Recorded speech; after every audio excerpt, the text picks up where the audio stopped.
Saat malam, Indonesia Bicara kembali hadir menjumpai Anda malam hari ini bersama saya Herdina Suherdi. Saudara, debat kedua Pilkada Jakarta akan digelar pada lusa 27 Oktober 2024 atau pada hari Minggu. Debat kedua ini mengangkat tema mengenai ekonomi dan juga kesejahteraan sosial. Bagaimanakah dinamika politik jelang debat kedua Pilkada Jakarta dan apa saja permasalahan terkait ekonomi dan kesejahteraan sosial yang terjadi di Jakarta yang harus dijawab oleh para paslon dalam ide dan juga gagasannya di debat kedua nanti. Kami akan membahasnya di Indonesia Bicara malam hari ini dengan tema jelang debat kedua Pilkada Jakarta 2024. Kami sudah mengundang sejumlah narasumber yang telah bergabung secara daring. Sudah ada Wasisto Raharjo Jati, peneliti politik BRIN. Kemudian ada Niko Mardiansyah, manajer news product dan analitik binokular, serta hadir juga Denny Friawan, peneliti Departemen Ekonomi CSIS. Saat malam Pak Wasisto, Mas Niko dan juga Mas Denny. Malam Mbak Dina. Selamat malam Mbak Dina, selamat malam semuanya. Baik, terima kasih sudah bergabung bersama kami di Indonesia Bicara. Ini sebetulnya yang kemudian saya ingin tanya terlebih dahulu tentu ke Pak Wasisto ya. Pak Wasisto, jelang debat kedua ini ada hal yang menarik, yaitu ada dua lembaga survei yang merilis terkait dengan elektabilitas para paslon. Dan yang menarik adalah hasilnya dari dua lembaga survei itu berbeda. Ada yang satu kemudian unggul paslon yaitu adalah Pramono Rano, sementara yang lainnya unggul Ridwan Suswono. Dan ini berbeda dengan elektabilitas yang muncul ketika sebelum debat pertama. Bagaimana tanggapan Anda soal itu? Apa sebetulnya yang mempengaruhi? Ya, terima kasih. Jadi yang mempengaruhi pertama itu tentu kalau kita membaca hasil survei adalah besaran responden ya. Karena saya pikir memang di sini respondennya kan terpengaruh dengan hasil debat pertama. Ada yang kemudian terkubu dalam pemilih Pramono Anung dan juga Ridwan Kamil. Jadi memang di sini dari hasil debat pertama itu sudah bisa mengkerucut ya preferensi politiknya pun mengarah kemana. Dan memang di sini kalau kita bisa baca hasil survei juga tidak bisa memprediksi secara detail karena memang di sini jumlah respondennya kan juga beragam. Ya. Ada yang mengcover semuanya, ada yang tidak mengcover semuanya. Jadi memang di sini yang kita bisa lihat perbedaan ini saya pikir lumrah ya. Dan ini juga terjadi di Pilkada tahun 2017 bahwa hal seperti ini juga hal yang biasa terjadi ya. Cuman yang menarik adalah apakah dari hasil debat kedua ini akan konsisten juga dengan hasil debat pertama. Karena kalau kita lihat kan pemilih Jakarta sebagian besar pemilih rasional. Dan memang pengaruh debat ini sangat penting. Sehingga kalau misalnya di debat kedua nanti akan memicu polarisasi preferensi pemilih, maka kita bisa melihat bahwa seberapa penting debat itu bagi pemilih Jakarta, terutama untuk mengulik ya apa solusi yang ditawarkan, apa program yang ingin dijalankan, seperti itu Mbak Herdi. Baik, nanti kita bahas apa yang mempengaruhi pilihan dari para warga Jakarta, terutama tadi kalau Mas Wasisto menyebut bahwa warga Jakarta atau pemilih Jakarta ini juga adalah pemilih nasional begitu ya. Saya ke Mas Niko. Mas Niko, apa yang kemudian dipotret oleh binokular dari perbincangan yang ada di media sosial begitu 2 hari jelang debat pilkada yang kedua ini? Baik, jadi kami sebelum debat pilkada yang kedua ini kita telah melakukan riset ya, riset media monitoring yaitu yang berada di media massa dan media sosial. Kita melaksanakan riset itu dari tanggal 23 sampai dengan 25 Oktober ya, yang menghasilkan kurang lebih hampir mirip-mirip dengan hasil survei, yaitu antara paslon 1 dan paslon 2 itu sangat kejar-kejaran gitu. Kita bisa katakan bahwa paslon nomor 1 masih mendominasi, disusul dengan nomor 3 dan yang terakhir itu di nomor 2. Kurang lebih apa yang kita potret itu banyaknya antusiasme warganet ya, dalam arti ini masyarakat sangat merespon sangat baik dari debat yang pertama dan banyak terjadi perbincangan warganet dan yang lebih bagusnya itu beberapa warganet yang melakukan fact checking. Jadi bukan hanya tugas media tapi juga warganet melakukan fact checking dengan beberapa portofolio dari paslon-paslon yang sebelumnya telah menjadi pejabat publik. Nah, itu hal yang sangat bagus diperlihatkan gitu. Tapi memang ada juga menjelang pradebat ini yang menjadi sorotan terutama baik di media sosial maupun media nasional adalah terkait adanya dua hasil survei yang berbeda tadi. Yeah. Jadi pada akhirnya dari Persepi ya kalau nggak salah itu Bapak Saiful Mujani selaku Ketua Dewan Etik dan Bapak Burhanmu tadi juga akan mengusut atau mengaudit itu, dan saya kira itu sangat bagus karena begini, sebelum acara ini sebelumnya saya juga diundang di TVRI untuk memberikan pandangan terkait hoax dan fake news di pilkada. Pada waktu debat pertama itu sangat minim, tapi pada debat pilkada kedua ini mungkin karena mesin pemenangannya itu gaspol gitu kan, jadi ada semacam akrobat seperti ini yang saya kira itu tidak cukup baik untuk kehidupan demokrasi dan diskursus publik ya. Jadi artinya itu harus dikejar. Ya, di jelang debat kedua ini mulai ada hoax yang ditujukan kepada paslon yang mana yang marak di media sosial? Kalau untuk hoax saya tidak spesifik ke paslon, tapi lebih ke pengetatan metodologis. Ini kan beberapa lembaga survei yang mengeluarkan riset ini kan bukan hanya sebagai lembaga survei anti, dalam artian mereka juga bagian dari konsultan politik yang tidak bebasnya. Dan itu pasti akan menimbulkan kerancuan publik terkait metodologi. Bagaimana mungkin dari tanggal 10 sampai 16 Oktober yang satu lembaga dan yang satunya dari 10 sampai 17 Oktober bisa menghasilkan hasil yang berbeda. Nah, tentu pasti dalam eksekusinya itu akan ada berbagai macam cara yang itu saya kira harus diklarifikasi, dan itu sangat penting untuk kehidupan demokrasi kita. Baik Mas Niko. Saya ke Pak Denny. Kalau kemudian kita melihat kepada tema debat kedua ini adalah ekonomi dan kesejahteraan sosial, sebetulnya permasalahan apa yang paling krusial terkait dua tema ini yang seharusnya nanti bisa dijawab oleh para paslon dalam debat pada hari Minggu besok? Terima kasih Mbak. Karena Jakarta adalah ibu kota dan memiliki peran yang besar dalam perekonomian Indonesia, sebenarnya masalah dan tantangan utama ekonomi yang dihadapi oleh Jakarta itu sama seperti apa yang dihadapi oleh Indonesia ini.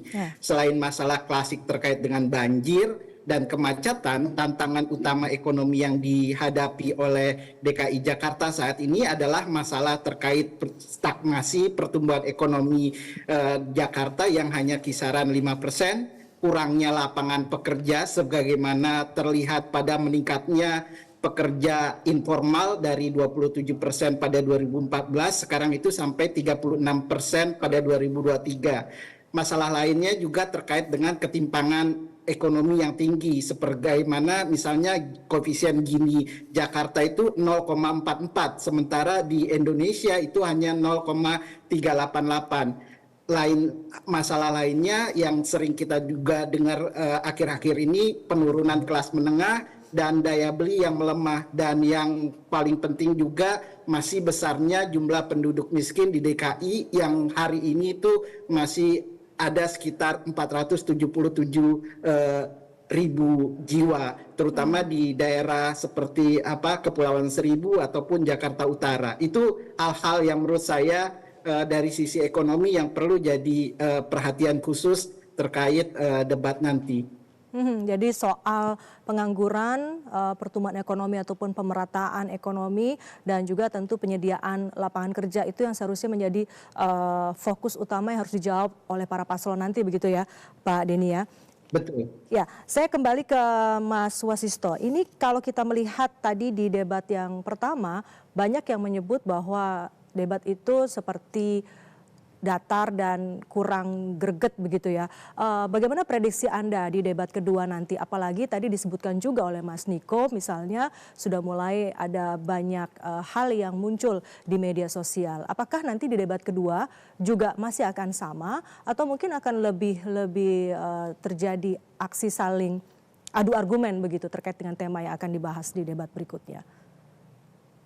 Ya, Ya, tentu kalau kita lihat dari debat pertama kan semua paslon masih bermain aman ya. Ya. Artinya masih berupaya melakukan monolog lah terhadap program-program janji kampanye yang mereka lakukan. Jadi kalau kita lihat dari debat pertama itu memang tidak ada tukar-menukar ide dan saling serang argumen ya. Nah ini yang saya pikir membuat monoton di debat pertama kemarin. Jadi saya pikir memang ini kan menjadi semacam evaluasi bagi debat kedua ya, bahwa yang namanya debat itu ya saling tukar ide, saling tukar gagasan, saling tukar pikiran, sehingga nanti pemilih bisa melihat seberapa realistis gagasan yang mereka sampaikan kepada publik. Karena kalau misalnya nanti masih monolog seperti debat pertama, ya ini akan berdampak pada perilaku pemilih di akar rumput. Karena memang mereka lebih mengedepankan seberapa intens dan seberapa dekat para paslon ini tahu soal Jakarta. Karena kalau kita lihat kan memang di sini dinamika pilkada ini sangat cukup kencang ya antara mereka yang memang ingin membawa kembali narasi-narasi identitas ke dalam ruang publik dan juga membawa narasi-narasi kebaruan. Jadi memang di sini mereka saling berupaya untuk menawarkan gagasan masing-masing, dan kita perlu ingat bahwa tidak adanya petahana di sini juga menjadi faktor penting, bahwa tidak ada serang menyerang ini yang mengakibatkan tidak ada musuh bersama.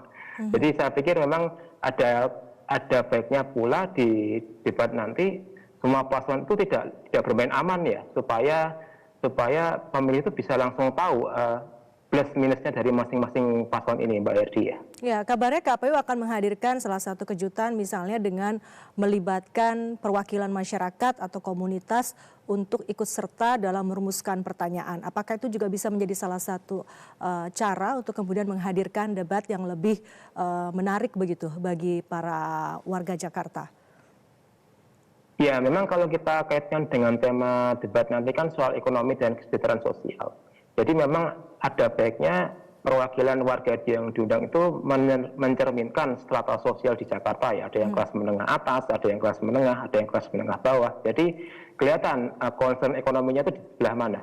Karena kalau misalnya hanya perwakilan warga, tapi tidak dikaitkan dengan latar belakang ekonomi yang menjadi tema debat ini, saya pikir ya tidak akan menarik untuk dilihat. Jadi memang untuk ke depan itu latar belakang ekonomi dan juga sosial ini kan menjadi sangat penting ya untuk memperlihatkan bagaimana suara-suara publik yang berbeda segmen ini akan dijawab oleh para paslon. Karena saya pikir setiap paslon di sini kan sudah saling berupaya untuk mencari ceruk suara pemilih ya di Jakarta, entah itu di Jakarta Utara, Selatan, Barat, Timur hingga Kepulauan Seribu. Jadi saya pikir memang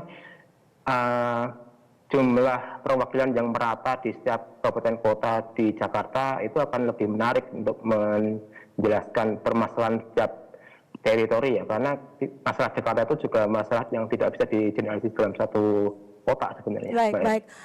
Mas Niko tadi menyebut bahwa di media sosial ataupun hasil monitoring dari binokular terhadap sejumlah media sudah mulai ada begitu antusiasme dari warga Jakarta terkait dengan Pilkada Jakarta dan juga debat kedua ini. Tapi jika kita bandingkan dengan pilkada sebelumnya misalnya, apakah antusiasmenya sama begitu atau masih ya datar-datar aja? Kalau kita bandingkan dengan pilkada di daerah lain, memang Jakarta itu mempunyai share of voice yang lebih besar dibanding yang lain, karena memang tingkat urgensinya sebagai yang saat ini masih buku tanah dan terjadi masih ada residu pilpres lah, saya katakan seperti itu menjadi menarik. Dan sebenarnya kalau kita melihat dari data temuan kami yang berada di media sosial dan media massa itu, perbincangan maupun pemberitaan itu cenderung menaik menjelang debat, dan beberapa di antaranya adalah terkait program kampanye dari masing-masing paslon ya, yang katakanlah dari paslon nomor 1 yaitu dia belusukan ke pasar Kebayoran Lama, terus ada juga Pak Darman pun juga mengadres isu terhadap kesejahteraan ojol gitu yang nanti dihubungkan dengan transportasi umum, dan ada dari Pramono Rano yang menawarkan dana hibah 300 miliar untuk UMKM, yang saya kira itu perbincangannya cenderung menarik, dan saya berharapnya itu akan menjadi semacam bahan bakar untuk debat kedua, karena memang seperti yang dikatakan Mas Wallace tadi memang kurang begitu menarik karena kurang jual beli argumen seperti itulah. Dan biasanya sih itu di segmen terakhir debat yang dari paslon itu akan diberikan kesempatan untuk menanyakan terhadap paslon-paslon lain. Ya biasanya itu kan di sisi itu, dan setelahnya itu perbincangan akan menaik. Nah, sementara itu data yang kami terima memang ini cenderung menaik, dan saya berharap memang dari data yang kami punya ini akan berdampak pada penyelenggaraan debat kedua nanti, dan saya kira lebih explore ideas dan apapun itu yang sifatnya akan bagus untuk menjangkau target audiens yang tadi dikatakan bahwa mayoritas penduduk atau pemilih Jakarta ini pemilih yang rasional, seperti itu. Baik, nanti kita akan bahas lagi, tapi kita harus jeda dulu dan kita akan kembali usai jeda yang berikut ini.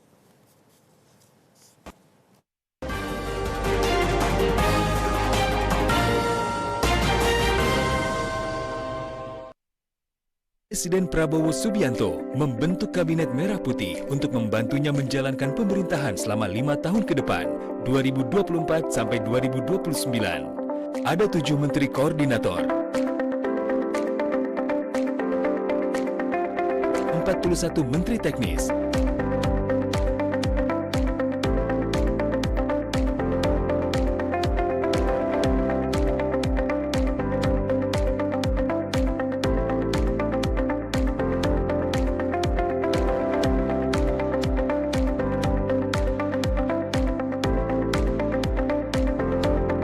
5 kepala lembaga setingkat menteri atau tidak di bawah koordinasi menteri koordinator.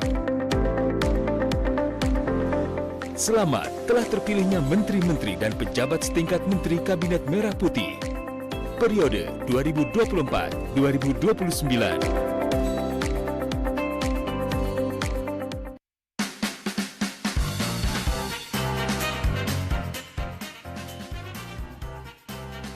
Serial talk show yang makin seru dan meriah bersama bintang tamu keren. Halo pemirsa, Warung Pengkolan hadir lagi. Jangan lupa nonton Warung Pengkolan hanya di TVRI. Media pemersatu bangsa. Warung Pengkolan, setiap Selasa pukul 20 waktu Indonesia Barat.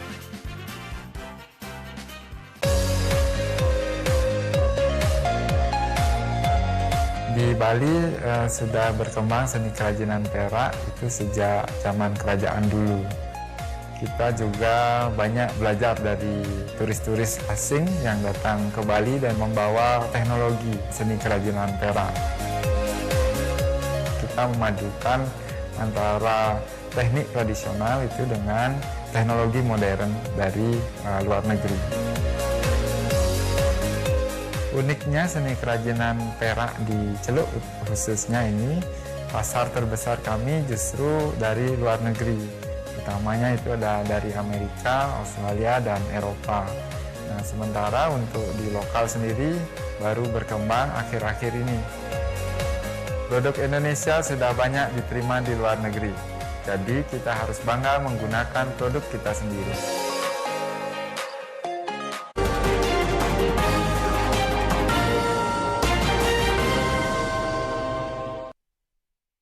Terima kasih Anda kembali bersama kami di Indonesia Bicara. Malam ini kami membahas mengenai jelang debat kedua Pilkada Jakarta 2024. Kali ini saya menuju ke Mas Denny. Ini kan ada 6 subtema yang juga dibahas. Tadi tidak saja soal ekonomi ataupun pertumbuhan ekonomi secara keseluruhan, tapi juga mengenai pembangunan ekonomi digital dan juga UMKM. Serta bagaimana kemudian pariwisata dan ekonomi kreatif di Jakarta. Bagaimana ini bisa menjadi potensi yang seharusnya didorong lebih tinggi atau lebih besar begitu oleh pemimpin Jakarta berikutnya? Ya, sebagaimana saya kemukakan tadi, masalah di Jakarta itu sebenarnya bukan pengangguran, tapi adalah rendahnya lapangan kerja formal yang berkualitas. Nah, kenapa itu terjadi? Karena Jakarta itu mengalami deindustrialisasi, banyak pabrik-pabrik manufaktur di Jakarta yang relokasi ke Jawa Tengah, Jawa Barat yang murah upahnya. Nah, untuk itu Jakarta perlu mencari engine atau mesin pertumbuhan ekonomi baru, dan dalam konteks itu maka sektor jasa seperti pariwisata, UMKM kan perdagangan dan lain-lain itu menjadi penting. Nah, untuk mencapai atau mendorong pertumbuhan sektor-sektor tersebut, seharusnya calon-calon gubernur dan wakil gubernur ini tidak hanya berfokus pada misalnya penyediaan pelatihan atau penyediaan permodalan untuk orang berusaha atau orang kerja, tapi yang lebih penting menurut saya adalah penciptaan lingkungan usaha yang kondusif. Dan dalam konteks itu maka reformasi birokrasi dan aturan-aturan itu menjadi penting. Langkah konkret yang paling simpel atau sederhana yang bisa dilakukan adalah bagaimana calon gubernur dan wakil gubernur terpilih nanti itu menghilangkan pungli-pungli, pungutan-pungutan liar yang menghambat masyarakat untuk berusaha. Simpelnya misalnya pungli parkir di tempat-tempat UKM atau toko-toko itu kan baik dari Pemda, aparat Pemda ataupun dari preman dan ormas atau dari RT RW oknum gitu. Nah, itu yang harus diatasi. Paling sederhana, paling simpel, tanpa ada kepastian hukum, kemudahan berusaha, kita nggak akan bisa mendorong engine pertumbuhan baru, terutama di sektor swasta. Karena misalnya kita beralih ke sektor digital, yang terjadi kan selama ini pertumbuhan jasanya iya tumbuh pesat, tapi dia tidak produktif gitu, dan upah yang di sana itu juga rendah. Itu sama aja kayak sektor informal juga yang nggak ada kepastian berusaha, nggak ada kepastian upah dan gaji dan lain-lainnya. Itu menurut saya yang harus jadi perhatian, Mbak. Ya, Mas Denny, apakah ini juga termasuk masalah misalnya terkait dengan para pedagang di Tanah Abang dan sejumlah pusat perbelanjaan lainnya yang belakangan mengaku kesulitan begitu ya karena daya beli masyarakat yang kurang dan lain sebagainya. Bagaimana kemudian itu seharusnya juga dijawab oleh para paslon? Dan kalau kita melihat dari program para paslon ini ketiganya, mana kira-kira yang paling dekat dengan apa yang menjadi jawaban atau permasalahan dari warga Jakarta? Kalau dilihat dari visi dan misi dan program kerja, jujur secara esensial sebenarnya sama saja semuanya. Karena sekarang itu ada aturan dari KPU bahwa program-program dari calon gubernur atau wakil gubernur itu tidak boleh berbeda dengan RPJMD atau RPJPD yang sudah ada, sehingga ada kesinambungan. Nah, tapi kalau kita telaah lagi ke program-program yang lebih dalam, baca lagi lebih detail, saya rasa pasangan Ridwan Kamil dan Sarwono dalam konteks itu menurut saya dia lebih baik karena lebih detail, terutama juga terkait dengan masalah digitalisasi dan sektor jasa yang lainnya. Jadi kalau ditanya siapa yang lebih bagus di atas kertas ya Mbak, di atas kertas walaupun saya misalnya secara pribadi mendukung paslon nomor 3, tapi harus jujur bahwa di atas kertas visi dan misi dan program kerja dari pasangan Ridwan Kamil itu lebih baik. Tapi permasalahannya kan tidak hanya di atas kertas, masalahnya adalah bagaimana nanti program itu diimplementasikan. The devil, setannya kan ada di detailnya, dan bagaimana ketegasan dan kecepatan juga efektivitas dari program tersebut dijalankan. Oke.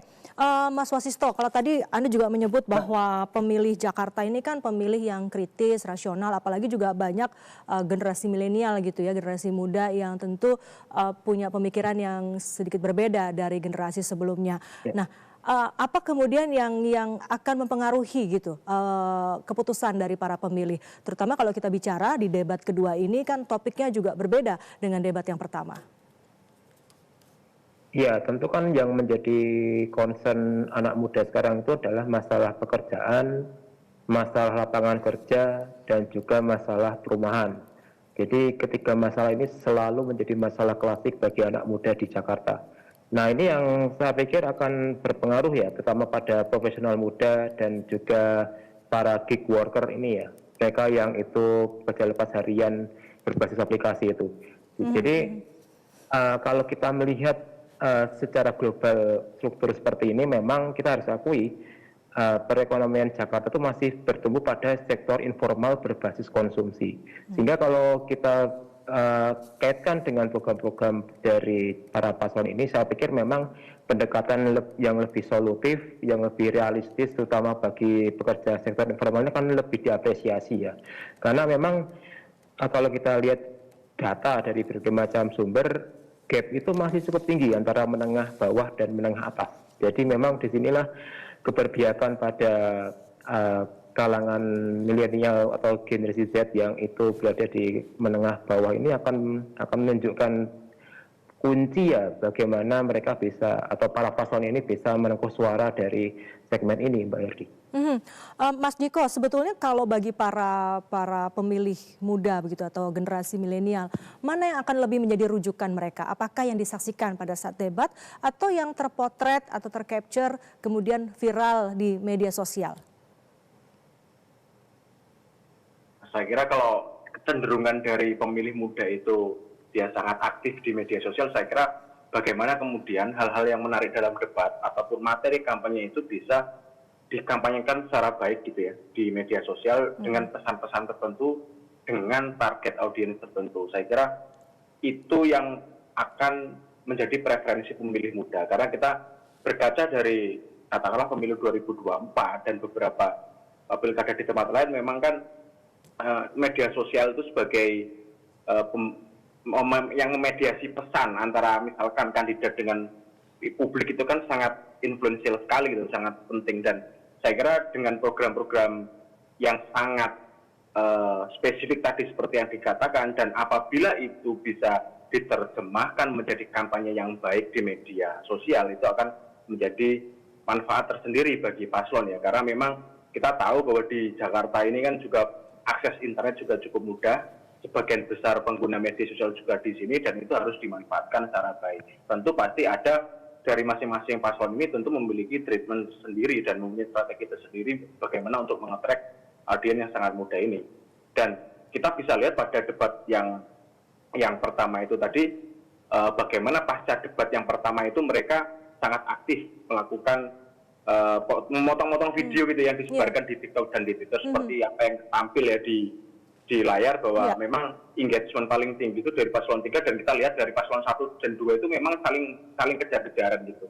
Dari hasil survei maupun dari data yang kita teliti di media sosial, memang paslon nomor 1 dan nomor 3 itu memang cukup mendapatkan atensi publik baik di dunia nyata seperti apa yang diputar di survei maupun di media sosial, dan saya kira sangat penting untuk mengadres pemilih muda dalam rangka untuk menarik simpati dari generasi mereka. Begitu. Meskipun pada debat pertama misalnya paslon Darmakun sempat menyoroti ataupun menyebut bahwa mengenai pandemi itu sebetulnya adalah misi ataupun bukanlah sesuai dengan yang terjadi begitu ya. Itu ada intelijen asing di sana. Itu kan sempat viral. Nah, apakah nanti di debat kedua juga hal-hal seperti itu yang nanti akan menjadi lebih mewarnai perbincangan di media sosial, atau akan seperti apa kira-kira kalau kita melihat temanya seperti ini? Nah, dalam temuan kami justru malah mengarah ke situ gitu kan. Jadi pasangan nomor 2 Darmakun itu sangat asosiatif terhadap salah satu subtema, yaitu pendidikan dan kesehatan. Yang kalau kita lacak dari jejak digitalnya, memang Pak Dharma ini sering mengomentari terkait beberapa hal ya terkait kesehatan yang spesifik saya sebut pada waktu pandemi, dan pada waktu sesi debat pertama itu cukup jitu ya pancingan dari Pak Ridwan Kamil untuk menanyakan itu, dan justru di momen kedua ini, debat kedua ini temanya spesifik, dan kita belum tahu nih apakah ada kejutan lagi terhadap salah satu subtema terkait pendidikan dan kesehatan, karena kalau kita melihat dari data dari yang kami teliti gitu kan, memang sangat asosiatif dari Pak Darmin, karena memang dia memiliki track record dan jejak digital terkait beberapa isu gitu. Kalau paslon lain, bagaimana dengan paslon lain? Ya? Bagaimana dengan paslon lain? Kira-kira apa isu-isu yang seringkali dibahas atau dicuit pada media sosial sebelum debat ini oleh para paslon tersebut? Mas Niko, sepertinya audionya belum aktif. Ke-mute kayaknya, Mas.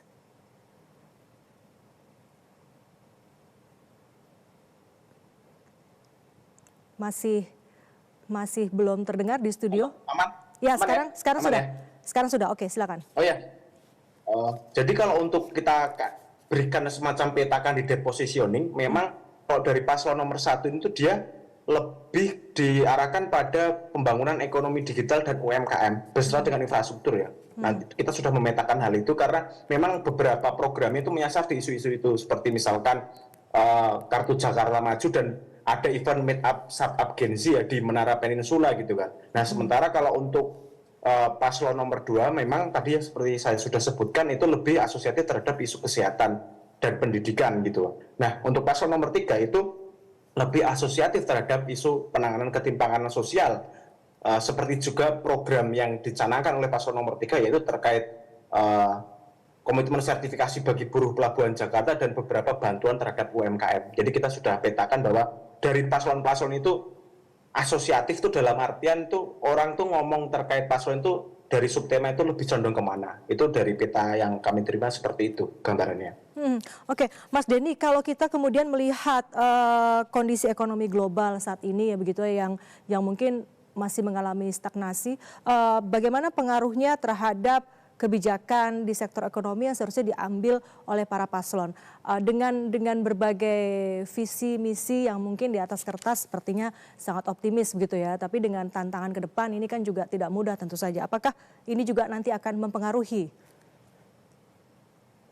Ya, tentunya dalam lingkungan dunia yang terglobal, kebijakan ekonomi baik yang di tingkat nasional ataupun di tingkat daerah memang seharusnya tidak hanya berfokus atau menjawab masalah-masalah yang di tingkat nasional atau lokal, karena apa yang terjadi di dunia saat ini itu besar atau kecil, sedikit atau banyak, pasti akan juga berpengaruh pada perekonomian domestik. Seperti misalnya kemarin saat The Fed menaikkan suku bunga kan terpaksa Bank Indonesia menaikkan suku bunga dan itu likuiditas menjadi terhambat dan perekonomian juga menjadi melambat. Atau dalam kasus terkini misalnya terkait dengan perang di Timur Tengah atau kemarin Ukraina dan Rusia, itu kan juga berdampak pada misalnya kenaikan harga minyak dan yang implikasinya adalah akan meningkatkan inflasi. Nah, dalam konteks itu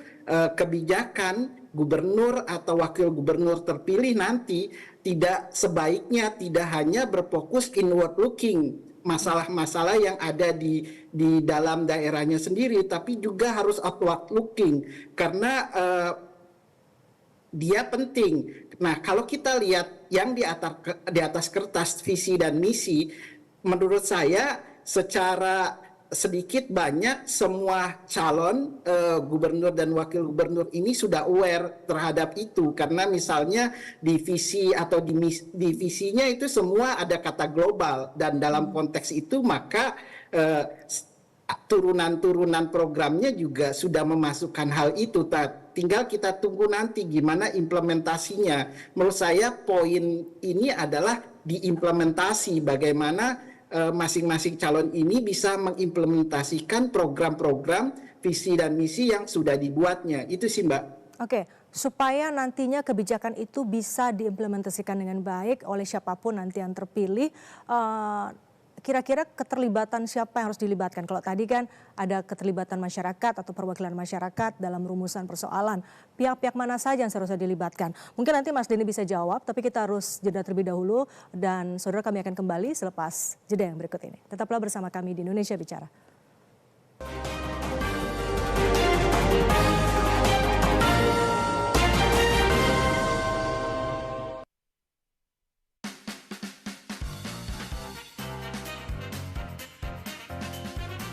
Hai Gen Muda, mau dapat informasi seputar kehidupan anak muda masa kini? Dengan obrolan yang lebih menyenangkan dan menghibur bareng bintang tamu yang keren. Bersama Conchita Caroline, Anton Pradana, Miss Neti, Audia Ananta, Iringan, Free Band. Hanya di Zoom, Zona Orang Muda, setiap Senin, pukul 20 waktu Indonesia Barat.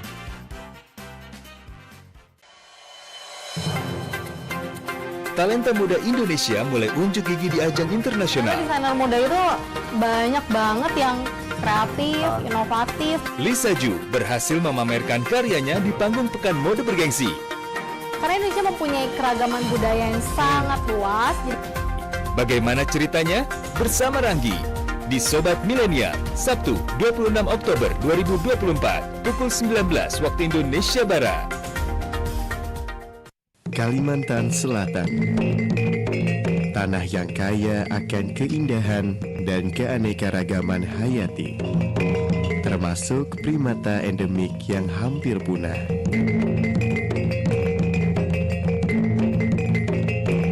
Rimbunnya hutan mangrove, hidup bekantan yang kini semakin terancam.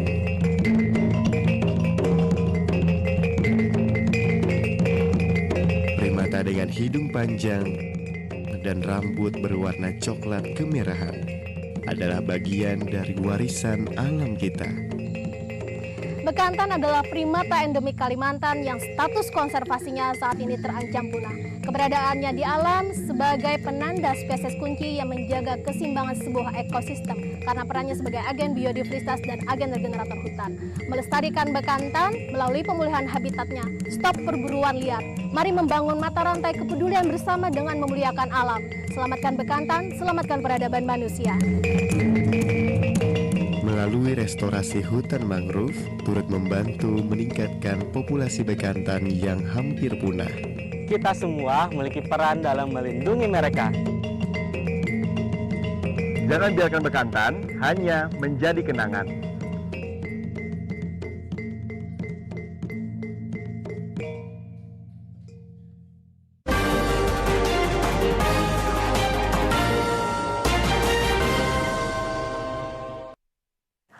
Anda kembali bersama kami dalam Dialog Indonesia Bicara. Kami lanjutkan kembali perbincangan mengenai jelang debat kedua Pilkada Jakarta 2024. Saya kembali ke para narasumber kita malam ini. Mas Denny, silakan dijawab tadi pertanyaan saya sebelum jeda. Bagaimana kemudian kita bisa melibatkan lebih banyak masyarakat untuk nantinya bersama-sama begitu mengawasi apa yang diimplementasikan, apa hasil yang diimplementasikan oleh para paslon nanti ketika terpilih. Ya, semua pihak stakeholders itu baik itu masyarakat, DPRD ataupun pemerintah, baik itu pusat atau pemerintah DKI sendiri ataupun pusat, karena masalah DKI itu kan nggak hanya tergantung atau terkait dengan DKI-nya sendiri, tapi juga daerah-daerah aglomerasinya atau daerah-daerah satelitnya seperti Jabodetabek. Nah, pertanyaannya selanjutnya adalah bagaimana masyarakat ini bisa mengawasi atau menilai kinerja dari program-program implementasi program-program yang sudah dijanjikan. Nah, di sini permasalahannya sangat sulit untuk dijawab karena secara alamiah, Mas Wasito mungkin lebih ahli terkait ini. Secara alamiah, sektor pemerintah atau sektor publik itu mempunyai masalah principal agent problem atau perbedaan kepentingan antara yang manajemennya dan masyarakat, antara pemerintah dan masyarakat atau antara politisi dan masyarakat. Nah, masalah principal agent problem di sektor ini lebih berat dibanding di swasta. Kenapa? Karena ini terkait dengan pasar politik, yaitu sistem politik, kepartaian, ataupun sistem pemilu yang di kita itu masih belum sempurna. Seharusnya misalnya DPRD bisa menjadi perwakilan masyarakat untuk bisa mengawasi atau menilai kinerja dari pemerintah. Sayangnya setelah pemilu biasanya keterkaitan antara anggota DPRD dengan si pemilih itu sudah renggang juga gitu, dan kita juga susah. Nah, maka itu menurut saya selain itu ada masalah lain terkait dengan transparansi. Kalau dulu misalnya zaman Pak Ahok atau Pak Jokowi ada keterbukaan anggaran sampai tingkat 3. Nah, sekarang itu nggak ada, sehingga masyarakat sulit untuk mengevaluasi itu gitu. Oke, Mas Wasisto juga mungkin bisa ditambahkan soal ini, bagaimana kemudian nantinya harusnya bentuk pengawasan dari masyarakat kepada para kepala daerah, termasuk kepala daerah Jakarta begitu bila terpilih, karena seharusnya kan fungsi pengawasan ada di DPRD tadi seperti disebut oleh Mas Denny, tapi kemudian setelah pemilu maka sepertinya ada jarak begitu antara suara di DPRD dengan masyarakat. Belum lagi soal transparansi yang mungkin apakah perlu dihadirkan lagi sistem seperti yang dulu pernah dihadirkan di kepala daerah atau pemimpin Jakarta sebelumnya. Ya, tentu yang kita lihat kan memang di sini sebelumnya kan semua proses bisnis pemerintah itu tersiarkan melalui YouTube ya. Rapat-rapat dengan kepala dinas antara gubernur dan juga para stakeholder. Saya pikir itu bentuk transparansi yang paling bisa kita lihat ya di era-era sebelumnya. Jadi kalau misalnya memang di pemerintahan baru Jakarta berikutnya itu juga menghadirkan hal serupa, transparansi lewat media sosial seperti itu akan lebih diapresiasi. Dan kedua, saya pikir yang menarik yang kita lihat di era gubernur sebelumnya adalah memang aspirasi doorstop kan. Kalau kita lihat dulu entah itu di era Pak Jokowi atau Pak Ahok itu kan para warga langsung bisa ke balai kota menyampaikan aspirasinya, kemudian kepala dinas akan memfollow up seperti itu. Jadi saya pikir itu juga bentuk real dari pengawasan dan partisipasi ya. Jadi memang kalau misalnya dua hal ini bisa dikembalikan lagi di pemerintahan baru, itu akan berdampak pada efek positif di Jakarta, terutama relasi antara masyarakat dengan pemimpinnya. Karena kalau di era setelahnya kan tidak ada lagi seperti itu, semua serba terkanalisasi melalui kecamatan dan kelurahan kan. Jadi memang di sini partisipasi yang tidak berjarak yang dilakukan pada era gubernur sebelumnya itu akan menjadi poin kunci ya. Bagaimana masyarakat itu bisa langsung hadir ke balai kota atau ke instansi terkait tanpa harus melalui sekat birokrasi yang ada, Mbak Herdi. Oke, Mas Niko punya pandangan yang sama soal ini atau perspektif soal ini juga, terutama kalau kita bicara mengenai transparansi dan bagaimana kemudian masyarakat bisa lebih berperan aktif untuk turut sama-sama mengawasi. Ya, saya memiliki pandangan yang sama karena memang zaman sekarang itu zamannya media sosial. Kenapa kita kemudian tidak membuat hal-hal yang sifatnya public goods itu tidak terdeliver dengan baik melalui kanal-kanal media sosial, seperti halnya tadi bentuk pengawasan yang memang bisa digunakan, seperti memanfaatkan perkembangan media sosial dengan seperti tadi misalkan dengan contohnya melalui rapat-rapat yang terjadi antara Pemda DKI dan DPRD dan berbagai bentuk hal lainnya. Itu kenapa tidak serta-merta digunakan, karena memang kita tahu bahwa budaya digital masyarakat kita itu memang cenderung meningkat gitu ya. Artinya apapun, isu apapun itu tidak bisa dibelejeti oleh warganet dan warga negara gitu. Kita tahu beberapa isu publik itu memang didorong oleh keramaian yang sebelumnya itu berada di tingkat media sosial gitu. Berawal dari hal-hal yang sebelumnya viral di media sosial yang kemudian itu akan direspon secara real di dunia nyata gitu. Jadi saya kira itu hal yang harus bagus, dan kalau kita melihat tren ke depan itu kan semakin digalakan terkait tentang e-government ya. Kenapa itu kemudian tidak bisa digalakan sebagai bentuk partisipasi publik gitu kan. Jadi secara normatifnya kita warganet itu kita menikmati alam kebebasan demokrasi, tapi bagaimana kemudian pemerintahan itu menggunakan kebermanfaatan teknologi itu secara tepat guna dalam proses-proses demokratis gitu kan. Kalau kita lihat kan juga sejauh ini kan DPR itu kan kalau rapat juga bisa kita saksikan. Kenapa itu tidak dicoba di level daerah atau regional gitu loh. Dan hal-hal yang sifatnya partisipatif itu tentu pasti akan baik karena pendekatan itu bottom up gitu. Tidak selalu melulu ada inisiatif dari pemerintah gitu, tapi apa hal-hal yang menjadi keresahan yang organik yang ada di masyarakat itu bisa dikanalkan, dimediasi oleh media sosial dan menemukan bentuk pertaliannya dengan pemerintahnya. Jadi saya kira itu sangat bagus dan harus kita dorong terus untuk hal-hal yang baik seperti itu. Oke, kembali bicara soal tema debat yang kaitannya ada lagi dengan soal digital dan UMKM. Tadi Mas Denny sudah sempat menyebut bahwa sesungguhnya yang diperlukan adalah lapangan kerja formal yang berkualitas begitu, dan juga mungkin mengisi bisa juga dengan ceruk lainnya misalnya di sektor pariwisata dan UMKM. Tapi kan juga kemudian ada kendala, Mas. Misalnya UMKM ini juga banyak begitu ya, ada fashion, kuliner dan lain sebagainya. Mana yang masih bisa digali? Apalagi kalau kita bicara di situ juga ada ekonomi digital, ada kecanggihan teknologi informasi yang seharusnya bisa dimanfaatkan lebih oleh juga warga Jakarta untuk mendorong potensi ekonomi mereka. Sejauh mana ini bisa dilakukan oleh pemimpin Jakarta ke depan? Kalau ditanya mana yang bisa digali, menurut saya itu kita yang saya takutkan adalah picking the winner gitu. Nah, kita jangan terjebak pada sektor mana yang harusnya bisa digali atau harusnya didorong. Nanti takutnya adalah kebijakan yang dilakukan adalah tidak tepat atau timbul yang namanya government failure karena dia gagal memilih sektor yang potensial. Nah, sebaiknya malah menurut kami yang lebih baik adalah pemerintah lebih bersifat broad based, lebih menciptakan kebijakan-kebijakan yang netral, yang mendorong semua sektor untuk berkembang. Nah, jadi biarkan pasar ataupun biarkan masyarakat, karena masyarakat lebih mengerti gitu. Kalau misalnya itu menguntungkan dengan sendirinya akan baik gitu. Nah, tinggal penciptaan penciptaan lingkungan regulasi yang baik itu saja poin utamanya menurut saya gitu. Nanti masyarakat atau pasar dengan sendirinya akan tumbuh sendiri kalau memang itu menguntungkan atau potensial.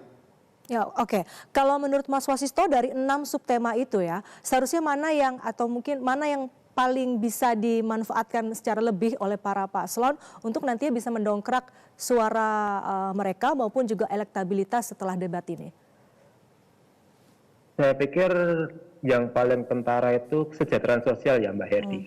Karena ini kan masalah cukup krusial di Jakarta. Yang tadi kita singgung bahwa ada gap atau kesenjangan sosial antara penduduk di Jakarta, antara yang mereka kelas menengah atas, bawah, dan menengah. Jadi memang di sini kalau misalnya isu ini bisa dikapitalisasi ya, itu akan lebih menarik untuk memantik suara-suara dari bawah karena mereka yang menjadi segmen pemilih terbesar kan. Dan saya pikir pengenaan kebijakan populis itu akan juga menjadi strategi cukup menarik ya. Karena kalau kita lihat dari Pilpres di tahun ini kan juga menggunakan strategi yang sama, strategi populis yang itu langsung mengena hajat hidup banyak.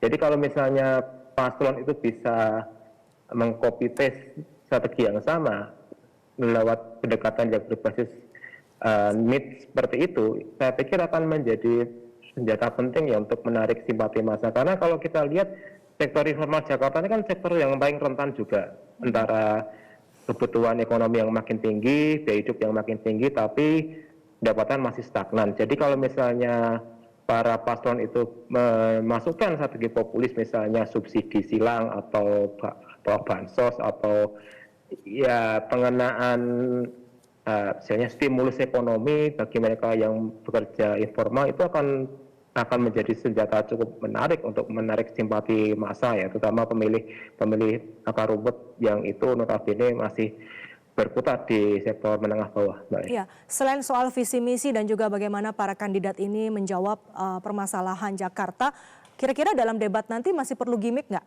Mas, untuk menarik suara para warga Jakarta, Mas Wasisto? Kalau gimmick, saya pikir tergantung pada segmen demografi pemilihnya ya Mbak Yadi ya. Kalau gimmick ini kan lebih banyak ya. Kalau untuk Jakarta bagaimana?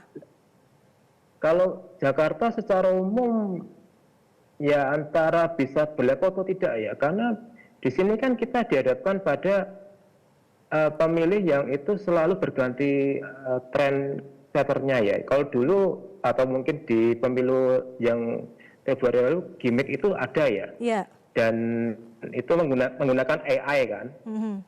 Jadi kalau kita lihat tren itu di pilkada, saya pikir antara ya dan tidak, karena pilkada ini kan lebih mengedepankan kedekatan yang tanpa jarak atau mungkin kedekatan yang sifatnya original seperti yang kita lihat antara pemimpin dengan masyarakatnya, karena ini kan lebih skopnya lokal. Jadi kalau saya pikir gimmick itu mungkin akan lebih mengena tapi tidak terlalu efektif secara umum ya, karena yang dihadapkan pada situasi sekarang adalah bagaimana Jakarta tuh masih menjaga pusat perekonomiannya setelah nanti IKN jadi terbentuk gitu loh Mbak. Jadi saya pikir memang di sini bagaimana yang dilihat itu adalah bukan gimmicknya, tapi lebih pada solusi yang dicanangkan sebagai pusat ekonomi nasional ya, apalagi kan Jakarta juga tergantung pada daerah-daerah penyangga kan. Jadi inilah yang menjadi kuncinya sebenarnya. Ya, kalau menurut Mas Niko gimana? Masih perlu gimmick nggak? Kalau menurut saya itu hal tersebut sangat bisa dimaksimalkan dengan beberapa catatan dan strategi tertentu.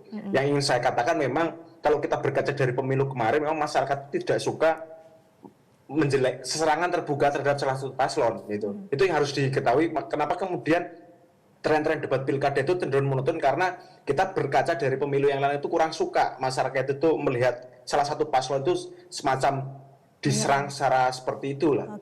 Dan itu menimbulkan reaksi yang beragam di masyarakat. Justru dalam konteks pilkada yang kedua ini, saya menemukan ada sedikit relevansinya, seperti misalkan paslon nomor 3 yang menggunakan Pak Rano Karno yang menggunakan gaya Betawi seperti itu yang cukup sangat mengena gitu kan. Tapi ada hal yang lain di nomor 2 yang saya kira cukup original dan itu mendapatkan perhatian yang khusus. Jadi nomor 2 ini Pak Dharma Pongrekun itu saya kira dia itu tidak gimmick ya seperti itu, karena kalau kita lihat jejak digitalnya memang dia concern dan mengadvokasi isu-isu seperti itu, dan menurut catatan kami dalam pasca debat yang pertama itu cukup berhasil menyumbang 97% perbincangan yang organik. Jadi setelah pasca debat pertama itu banyak potongan-potongan video Pak Dharma itu yang diamplifikasi gitu ya di media sosial dan dikasih sedikit sentuhan humor dan sedikit meme gitu. Kalau kita melihat trennya anak-anak di netizen itu, dan itu malah menunjang menyumbang sih 97% perbincangan yang organik. Artinya itu memang benar-benar digenerate oleh user secara real, bukan digenerate oleh bot atau mesin seperti itu. Oke, baik. Kita akan bahas lagi nanti, tapi kita harus kembali jeda. Saudara tetaplah bersama kami, Indonesia Bicarakan kembali selepas jeda yang berikut ini.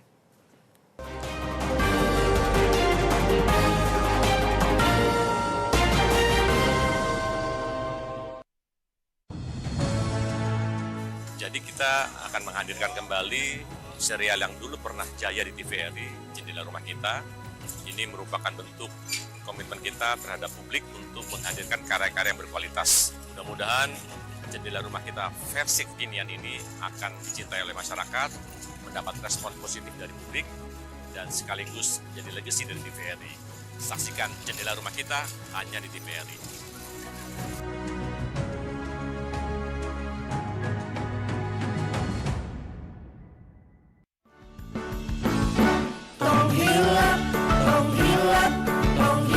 Kita jangan lupa Kabayan sekarang, Kabayan milenial. Dulu kan Kabayan malas juga bodoh, tapi sekarang mah sudah pintar. dulu kan Kabayan cinta sama Iteng.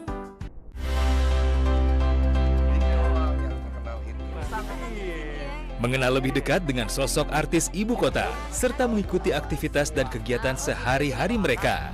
Jadi kita memang ditakdirkan di usia yang sudah sepuh ini. Tiba-tiba mendapat hadiah seperti itu. Itu pencapaian gue tertinggi kayaknya di dunia itu. Sehari bersama, setiap Sabtu dan Minggu, pukul 8 waktu Indonesia Barat. Hidup itu memang harus diperjuangkan.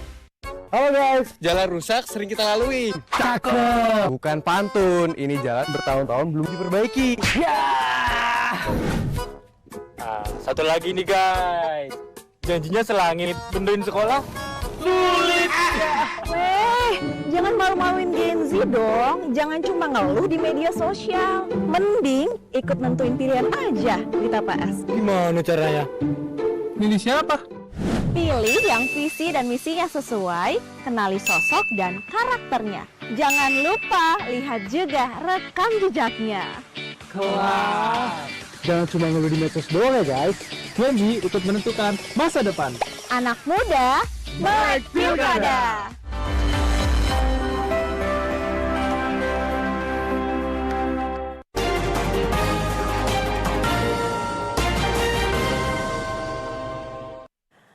Terima kasih Anda kembali bersama kami dalam Dialog Indonesia Bicara. Kita sampai di segmen terakhir dalam perbincangan malam hari ini. Saya kembali kali ini ke Mas Niko. Mas Niko, ini beberapa hari jelang debat kedua, apakah di media sosial itu mulai misalnya ada kampanye negatif atau mungkin barangkali malah black campaign begitu yang mulai berseliweran di media sosial?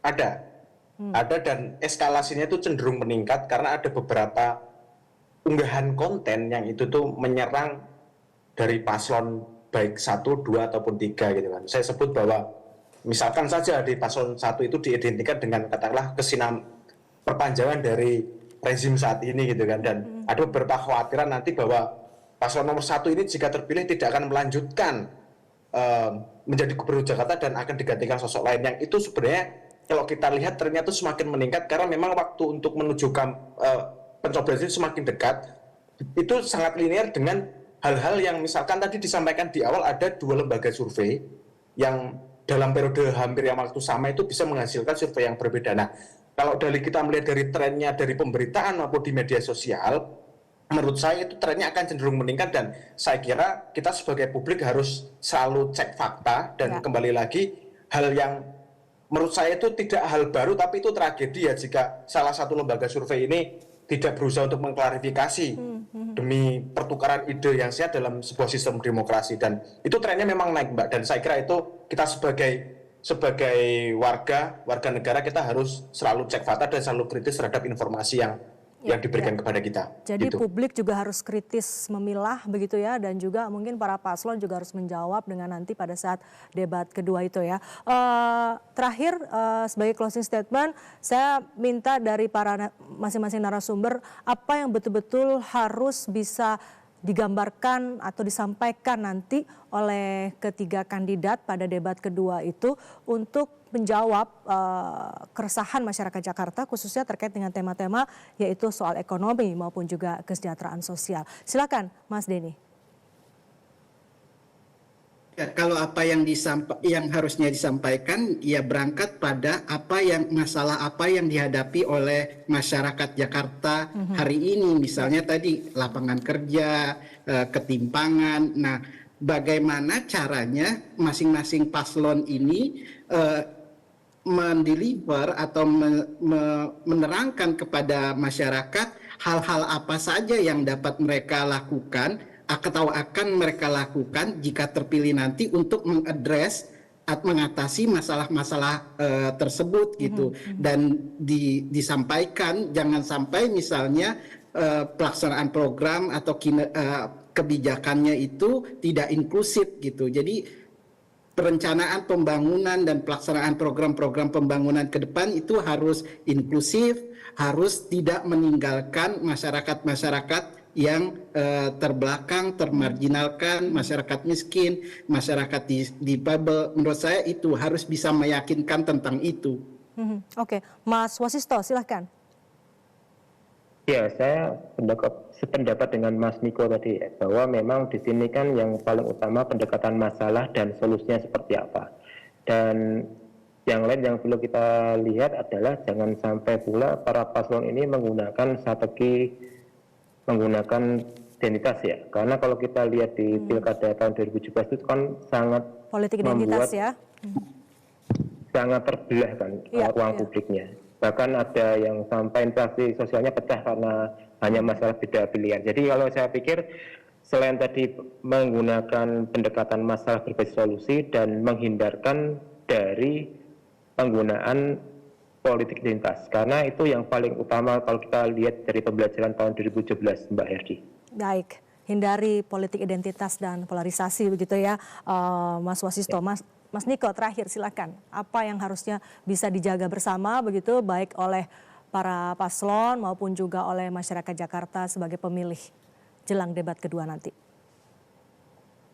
Oke, kalau saya selalu mempromosikan pertukaran ide yang sehat ya dalam demokrasi, dan saya kira itu hal yang baik tanpa memasukkan hal-hal yang berbau sara ya seperti apa yang tadi disampaikan. Dan saya kira dari paslon ini lebih coba menawarkan program-program yang sangat realistis dan konkret gitu, karena memang hal-hal yang sifatnya populis itu akan berdampak langsung ya, mengena langsung ke hati masyarakat kebanyakan, tentu dengan strategi kampanye yang saya kira harus juga dipikirkan untuk mencapai target audiens tertentu dengan mempertimbangkan hal-hal apa sih yang bisa kita sumbangkan dalam alam demokrasi saat ini dan sebisa mungkin menghindari apa yang bisa menciptakan bias yang terjadi di masyarakat, seperti itu. Baik, Mas Niko, Mas Wasisto dan juga Mas Denny, terima kasih banyak sudah berbincang bersama kami di Indonesia Bicara malam hari ini. Kita akan nantikan jalannya debat kedua Pilkada Jakarta pada hari Minggu besok, tanggal 27 Oktober. Bagaimana nantinya para kandidat akan menawarkan ide, misi maupun visi dan juga program kerja untuk menjawab permasalahan warga Jakarta. Sekali lagi terima kasih. Selamat malam Bapak-Bapak sekalian. Selamat malam semuanya, sehat selalu. Ya, saudara, ini menjadi akhir dari perbincangan kita di Indonesia Bicara malam hari ini. Atas nama kerabat kerja yang bertugas, saya Herdina Suherdi, pamit undur diri. Terima kasih, selamat malam dan sampai jumpa.